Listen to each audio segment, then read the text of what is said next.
This is Catholic Daily Reflections for the 18th Sunday in Ordinary Time, Year C. Today's reflection is entitled, Being Cheated. Someone in the crowd said to Jesus, "Teacher, tell my brother to share the inheritance with me." He replied to him, "Friend, who appointed me as your judge and arbitrator?" Many things in life are not fair. Children are keenly aware of this any time they sense they have been cheated by a sibling. They complain to their parents, just as the person in the crowd quoted above complained to Jesus about his brother. We want justice and can become quite upset when we feel that we have been dealt an injustice. The passage above is interesting because Jesus gently but clearly refuses to be the arbiter of justice for this man. It may indeed be the case that he was cheated out of his inheritance by his brother.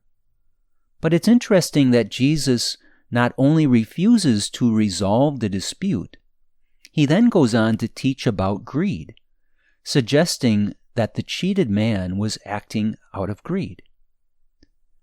If you were cheated out of your inheritance by a sibling, how would you react? If a sibling were to do this, it would clearly be a sin and an injustice. But the question at hand is your reaction to being cheated. Being cheated by another might result in one of two responses. The most common response is to immediately seek justice, to fight back. But this is not always what God will inspire us to do.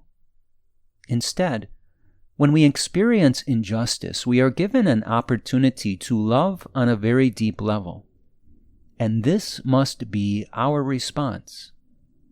This is why Jesus said we must love our enemies and pray for those who persecute us. In the big picture of eternity, earthly injustices are always an opportunity for grace. This is evident by simply looking at the gravest injustice of the suffering and death of the Son of God. Jesus did not complain about being so cruelly treated. He did not call on the angels of heaven to destroy the Pharisees and Romans who attacked him. Instead, Jesus used the injustice inflicted upon him as a foundation for his gift of salvation. As we journey through this life, we need to decide whether we are going to live for this life or for eternity. We cannot have both. However, by choosing to live for eternity, we also enhance our lives here on earth in ways that nothing in this world can match. For example, say you experience the unfortunate situation of extreme poverty. Say you were cheated out of your home and possessions and were left with nothing. Would this make you miserable? It might, but it doesn't have to. Instead, such an unfortunate circumstance has the potential for you to live day by day, trusting in God's providential care and to offer mercy in the face of injustice. And that is good. It is good for your eternal soul. It is good because it will motivate you to trust God on a very deep level and to become a beacon of God's mercy.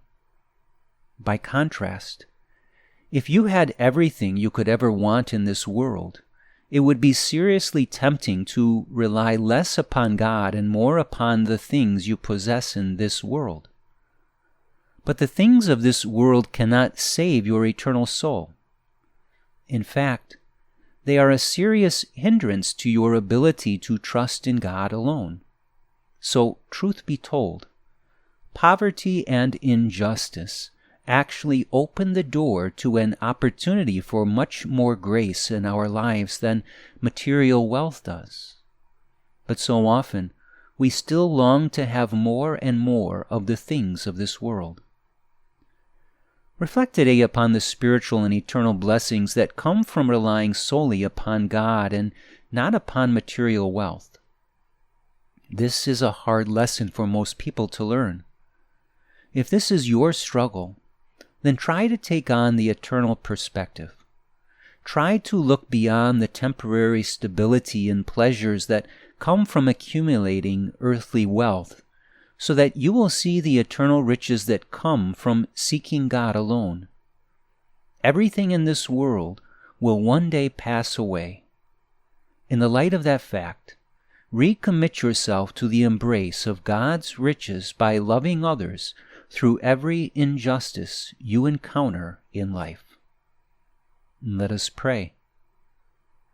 Most merciful Lord, you endured the greatest injustice ever known. But in the face of that injustice, you offered mercy and the gift of salvation, transforming that injustice into the greatest act of love ever offered.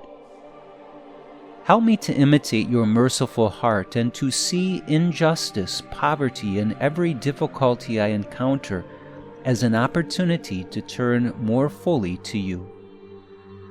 Jesus, I trust in you.